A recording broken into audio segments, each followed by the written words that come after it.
Hi, it's Anya and Kale, and we are here to do a little instructional video of how to remove a femoral arterial sheath from a patient.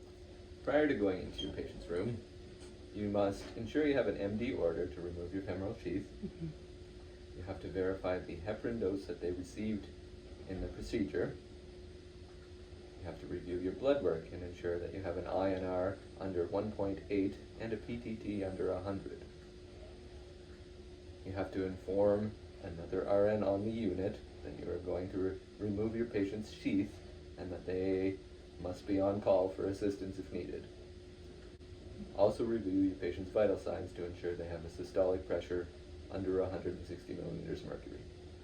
There are 3 algorithms in the arterial and venous sheath removal policy. Removal of sheaths immediately following diagnostic procedures, removal of sheaths after a procedure requiring less than or equal to 5,000 units of heparin, and removal of sheaths after a procedure using more than 5,000 units of heparin. Please refer to the appropriate algorithm when deciding the timing of your sheath removal. Hi. Now that we're at the bedside, we're going to make sure that we have our blood pressure cuff set to every 5 minutes. Okay. We're going to ensure that we have a normal saline bag infusion set connected to the patient. And this ensures that if the patient has a vasovagal reaction, in our post-PCI orders, we have, if the systolic blood pressure goes below a 90 without any bradycardia, we can give a 250 cc bolus for that vasovagal reaction. And if the heart rate drops below 50 with a systolic blood pressure below 90, we can give an amp of atropine. So we must ensure that we have that at bedside as well. We should ensure that we have a call bell within reach. I usually put that on the patient's chest. We're going to assess the patient's site, the groin, for any hematoma. We're going to ask the patient if there's any pain at the site and if there's any obvious bleeding that we may see. We might need to stop even prior to removing the sheath. We're also going to ask the patient if the patient needs to void prior to the procedure. Also, if there's 2 sheaths, one would be arterial versus the venous, we must identify which one is which. So that kind of information is important to obtain during your TOA with the HIU nurse. The arterial sheath must be removed first prior to the venous sheath. So we're going to talk about equipment that is going to be required for removal of the sheath itself. So first, you're going to need appropriate eyewear, such as goggles. You're going to need scissors to remove the sutures. You're going to need a little pack of 4x4s. You're going to need a little Band-Aid, elastoplast. You're going to need a 10 cc syringe. And as well, a blue pad. And also, if you're having trouble finding the pulse, palpable pulse, you may get a Doppler. Now that we've talked about the equipment that is required and the safety checks, we're going to make sure that the patient is in a supine position. We're going to also ask the patient to come closest to us without bending his right leg, which, as you can tell, the sheath is in the right femoral here. And we can support that and try to bring him as closest to you so that it's easiest for yourself to exert the pressure. You can also get a small little pillow to apply behind the left side of the patient to make ensure proper body alignment.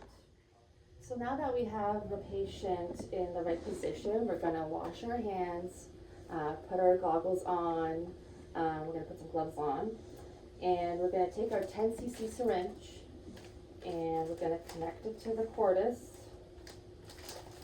And we're going to discard at least 10 cc's of blood, which I'm going to mimic here. And then we're going to cap this back, and And this is to ensure that there's no clots in the actual sheath itself. Once we have done that, we can now remove the dressing and do that quite slowly so we don't unexpectedly remove the sheath while removing the dressing. So I'm holding down on the sheath itself as I'm doing that. And we're pretending that there is actual sutures on the. Right, so we're going to now cleanse the area with an alcohol swab. Once it's clean, we'll take our scissors and we will remove the 2 sutures on each side. One would be right here and the other one would be here.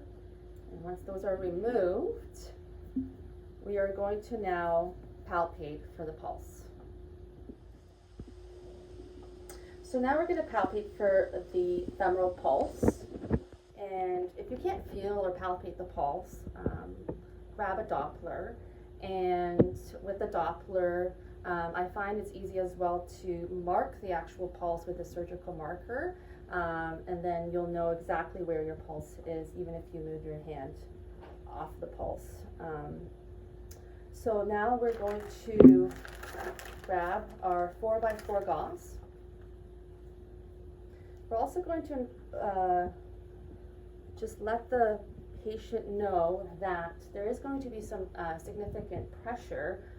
So we're also going to warn him not to, or her, not to try not to sneeze, try not to cough, and try not to bear down because that would cause counter pressure and it would be not favorable of obtaining a hemostasis.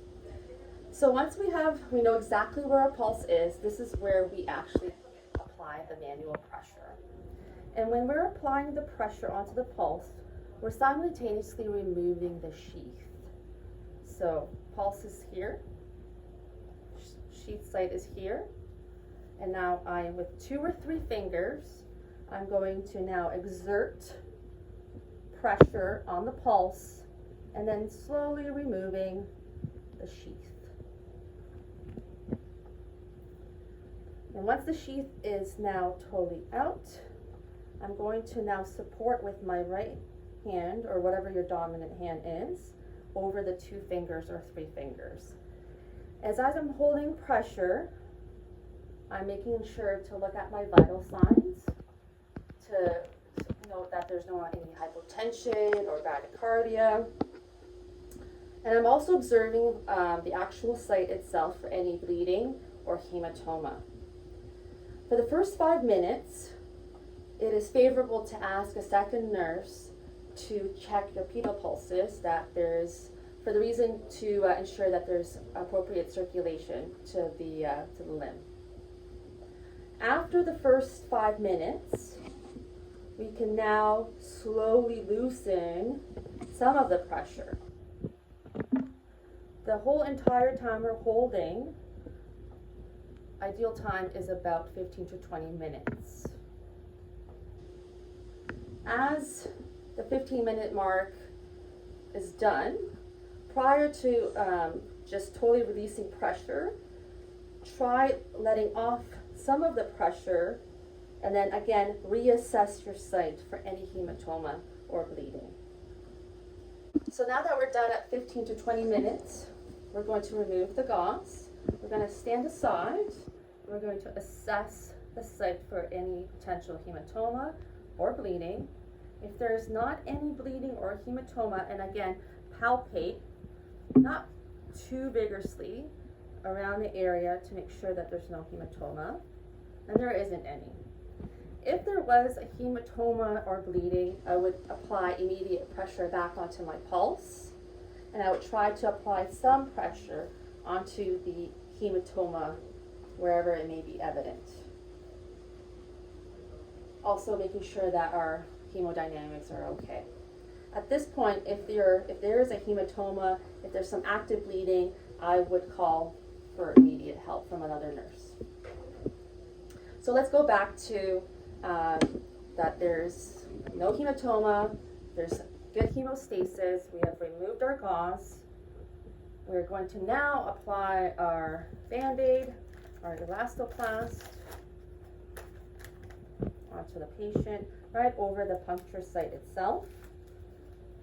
Okay. Now that we have elastoplast or Band-Aid over the site, we're going to instruct the patient to not to sit up, not to bend their right leg, or to lift their head up.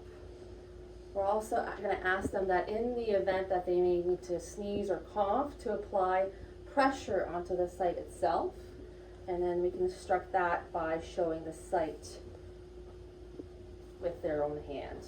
Guide them to that site. Okay, so post-sheath removal, basically we're going to be checking our vitals, Q15 times 4, Q30 times 2, and then Q4, and as per assessment in C-ICU. With these vitals, each time you're coming into the room, you are also doing a groin check. And again, we are assessing the site for any bleeding, any hematoma, and you also ask the patient if it's tender or if there's any pain. With the groin check being done, we also have to check for pedal pulses with every check to ensure appropriate circulation to the leg or the limb. Okay.